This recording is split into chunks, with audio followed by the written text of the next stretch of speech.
Okay, this is me doing the final submission for Cinderella.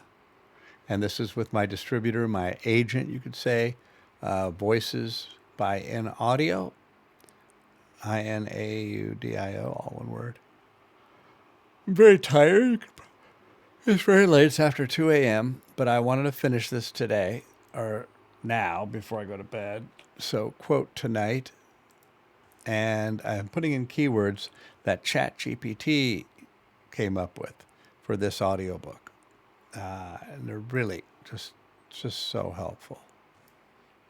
So I'm copying and pasting these in.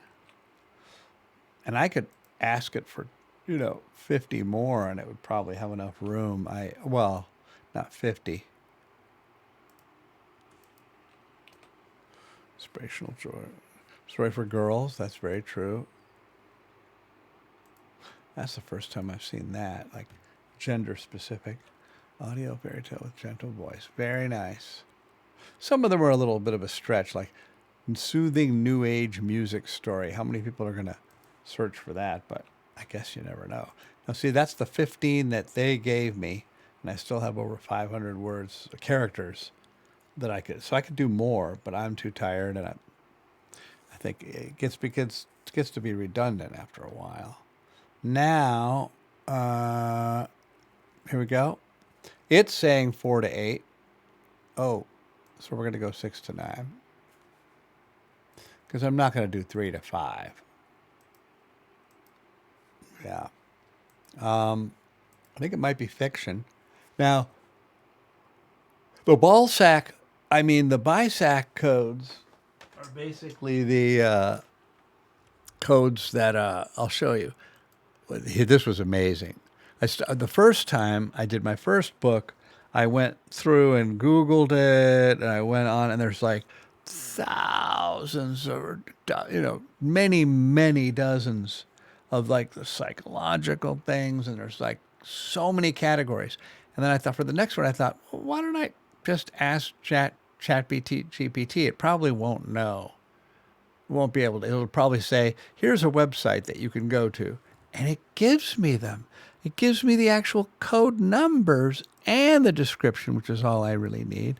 And it gives me the top, several.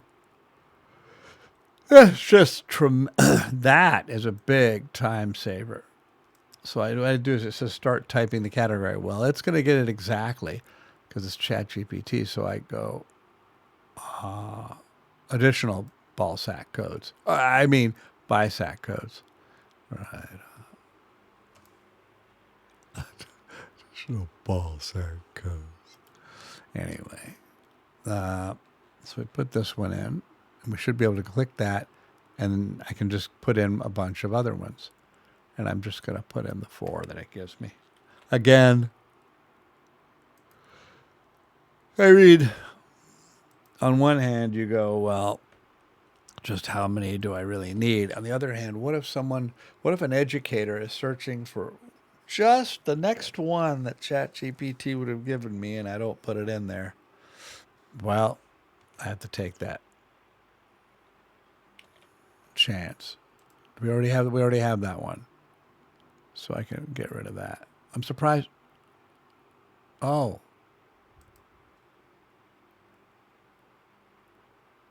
What happened to the other one? Oh, wait. Oh, it has this one. General. So the next one would be juvenile fiction, social. Yeah, you can tell I'm tired of social themes.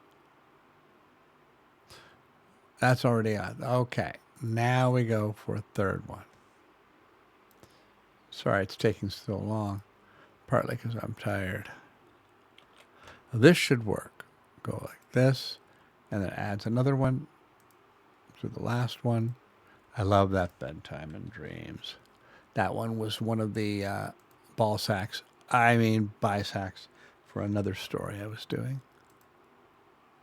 Save. Very good. And it has it gave it by grade. Okay, K3. Okay, yeah, that's good. That's good. Kindergarten through. I like that. Okay, that's good. That'll be automatic. Don't need to do that. Let's put today's date. I want it to be as soon as possible, so I'm putting the first date available, which is today. Why can't I? Must not be in the past. It is the 11th today. Well, there. I guess just it can't do it today. But it doesn't usually release that soon. Anyway, it has to go through a vetting process. Copyright dates and all this. Okay, here we go. Source copyright year. That I'm going to have to ask ChatGPT. What? I think it was the 1600s. What year was the first copyright for Cinderella, comma, the story? Watch how fast it goes. 1634. Wow.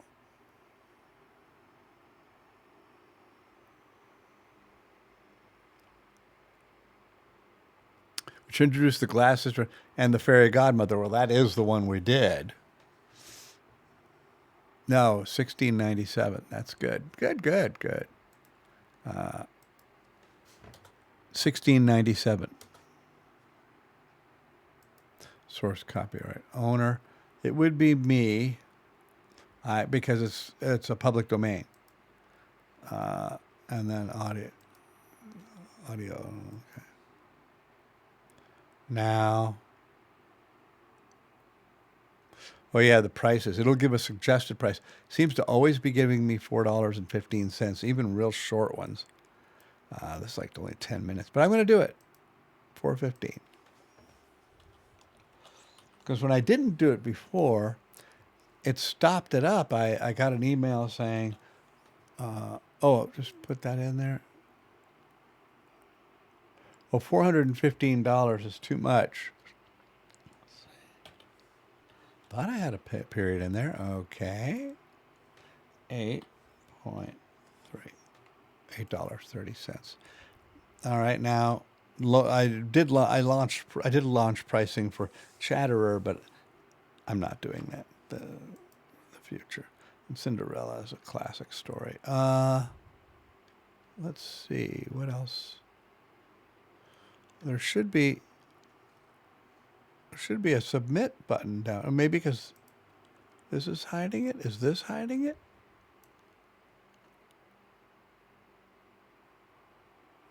Where is submit? Oh, review and submit. Oh, I have to do the, might be important to have the cover. Let me think. Yeah, so, cover. I usually forget that because it's off on the side.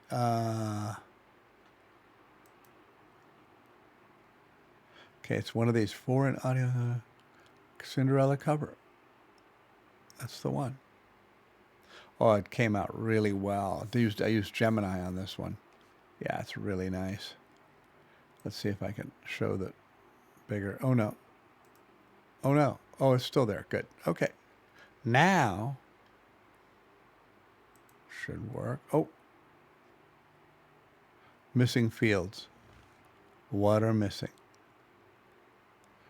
Confirmed. I forget this one sometimes too. Now I don't have the text version that I distributed. I have to distribute a text version in order for it to be on Audible. So I usually go decline, and I do this later. Yeah, and then now it's done. Now it should be done. Yes. Look at that beautiful cover. Can I make it bigger? That's what she said. Yeah, there we go. Wow. That just really looks so professional. Looks like Disney did that. Oh no! I gotta fix that AI. Because that's one thing that Gemini does. So luckily, I have it in Photoshop for them, and I can actually, it's easier to edit the JPEG. Oh, it looks so good. It looks like it's backlit. It's just so good. So what I do is I go open with. We'll do this together, and then that'll be the end of the video. All right, I need to take out this. And there's no rule that I can't. I like to use the cloning tool if it works. Sometimes it's not been working lately. I don't like those.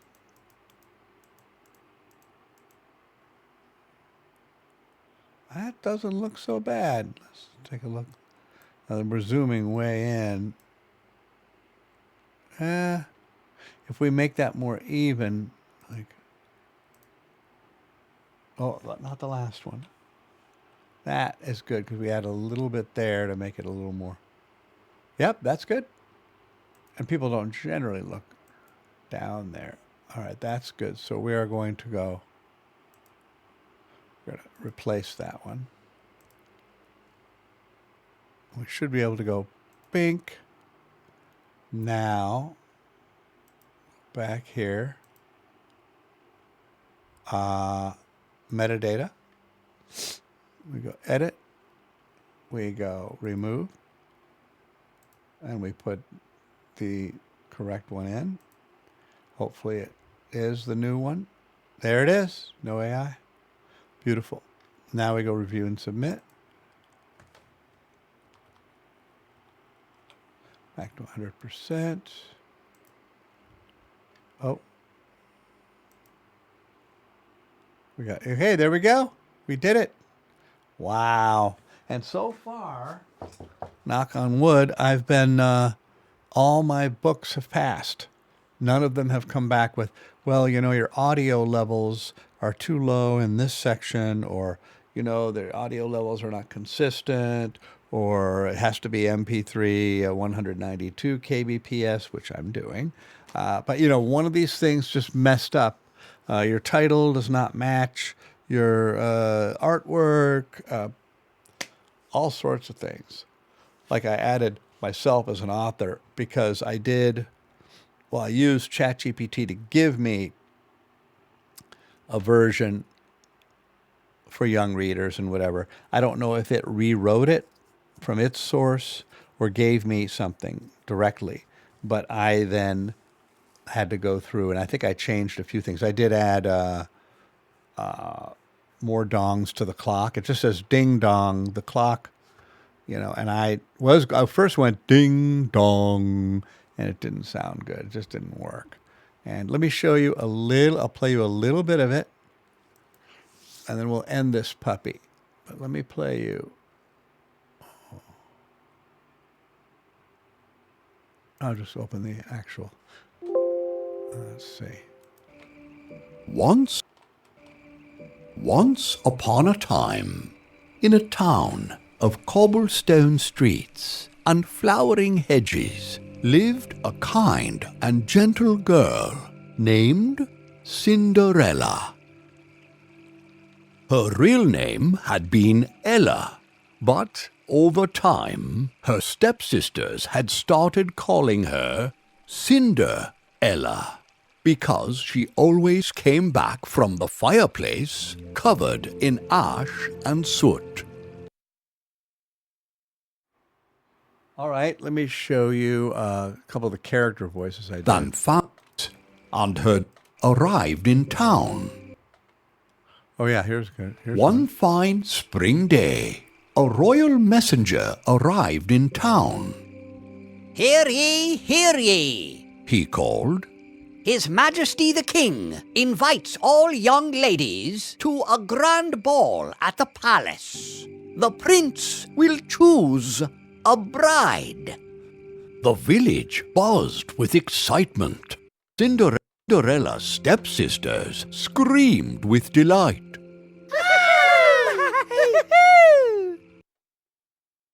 The way I did all those voices is I did each one separately, and I pitched them up you mechanically pitch them up so they sound more like feminine, I guess.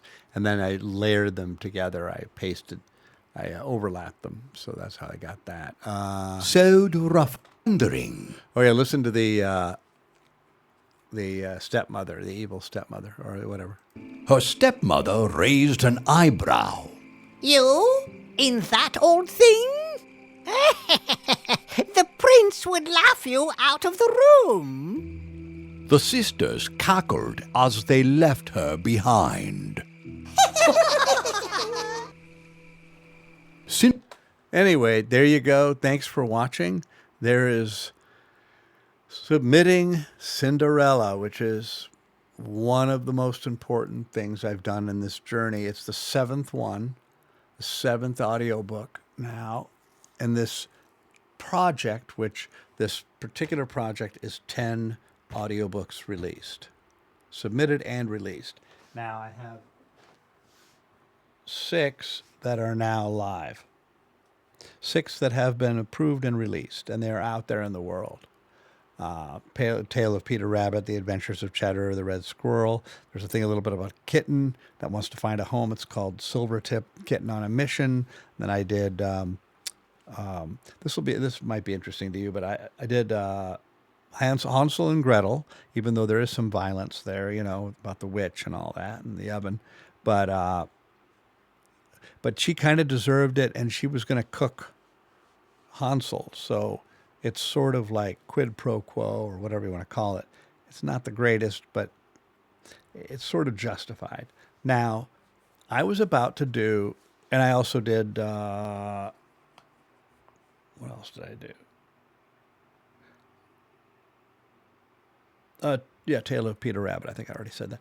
Now, I was going to do another one that ChatGPT recommended in the list of popular public domain children's stories, which is Puss in Boots. I decided not to do it. Executive decision. I deleted it from the project. And I just never even started reading it. I'll tell you why. I read through it to see, I wanted to see what the story. And there's I'll spoiler alert. Puss is the cat that this poor guy inherits, and the other 2 brothers got like a house and got the mill or whatever, and got the good stuff, and he only ended up with the cat. And then the cat ends up being able to speak, and I loved that. I love that kind of fantasy thing. And so the cat is like, I'm going to make you rich, and so on and so forth. Just listen to me and do what I say. And it was pretty good up until the point when he meets the cat,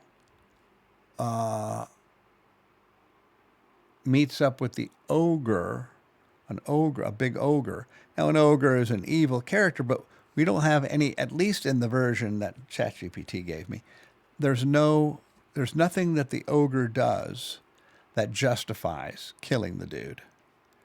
In the story, it may be justified if you have more data, or maybe another version of Puss in Boots that shows that the ogre was killing people or something like that, like a bad guy, real bad dude. But it turns out it showed him as just an ogre, a big, scary guy.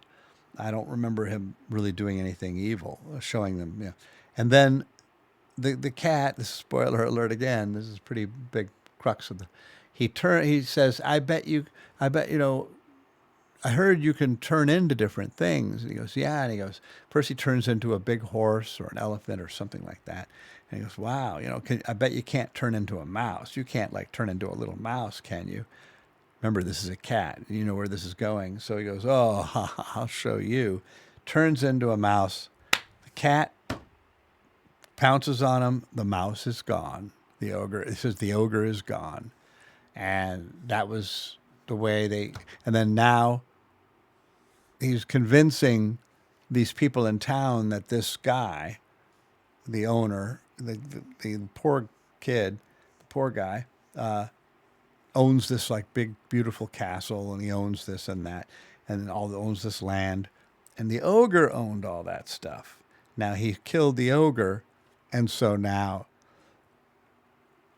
the kid is rich and has all the ogre's matter, energy, space, and time, his stuff, his, yeah. And that dead was crossing it was crossing the line of ethics too far to be a part of my project. My project is to have children's stories that are that actually teach good lessons, good morals, and sort of rehabilitate the storytelling that's so missing in today's society that actually helps kids and helps kids to, at least have good entertainment, but also some sort of a lesson. And and Hansel and Gretel was a little bit of a stretch, but it was the fact that we did have Gretel saving Hansel, and the way she did it and got the witch. She used a lot of her cleverness and resourcefulness to basically do away with this person who was probably going to kill them both. We never did hear her talking about cooking the girl. And maybe because it's so old, back in those days, you would never talk about cooking and eating a girl. It just was not proper, But you can talk about the witch killing and eating the kid, the boy. Yeah, he's supposed, and you're gonna help me cook. And I did a real good voice for the witch and pitched her up and gave her some, worked on her for quite a while to get that right, I think. And then the kid's pretty good, did a pretty good job. And then there's the father. The father lives with the stepmother. It's also about how not just stepmothers, but that even family members are not necessarily going to always be the nicest people, and that you have to be on your toes with everyone, still having love in your heart, and so on. And then was a and with cleverness and a good heart, you can still win. That's basically kind of what it's about. But Cinderella is really great about, how she does not get upset with these people who are treating her like a slave. Her family members, her father had died, and I guess the mother had too. And then the stepmother lives with the stepmother and the stepsisters, and she's basically the servant, and she never complains and never talks back and whatever, and then she just knows that there's someday her kindness will be rewarded. And not in real life, maybe it doesn't always work out that way, but the fact that she doesn't fight back against these people that she can't really win against, and she kind of has to go with the flow for now, and when she gets old enough, she either moves out or moves in with the prince. And that is, I liked the morals of that story a little more than the Hansel and Gretel. No putting witches in ovens in that particular story. And the fairy godmother's cool, and the magic is, it's a little far-fetched, obviously, for looking at real life. But the idea that, again, that Cinderella didn't fight back against her oppressors when it wasn't worth it, didn't talk back, and she just sort of went with the flow, but she had a plan one way or another. Hopefully she had a plan if she didn't get the magic happening. We don't know, But in any event, it could have been included in the story about her maybe saying, someday, one way or another, I'm going to make it out of here, and I'm going to make it happen one way or another. Like I'll move out if I have to when I get to a certain age. Once I turn blah, blah, blah. Once I turn 18, maybe she's like 17. Once, next year when I turn 18, I'm going to get out of here and go to the big city, or something like that. And then this happens. But we didn't include that, but that could have been another alternate way of going. And because it's public domain, you can screw with it, I certainly didn't screw with it much. I don't think I screw with it. I mean, I don't know if I changed any dialogue at all. I might have changed a little bit of grammar. Or yeah, I did add a couple things. There was something about putting the foot, the slipper slipping off of the foot, and it didn't sound great. And there was another one that said didn't when it should have been did not. Did not. It's made more like British old fairy tale sense. So I changed didn't to did not, a contraction. Usually I could change things to contractions. All right, well, we've gone over 25 minutes here, so I think I'm going to stop the video, and thanks for watching. Cheers.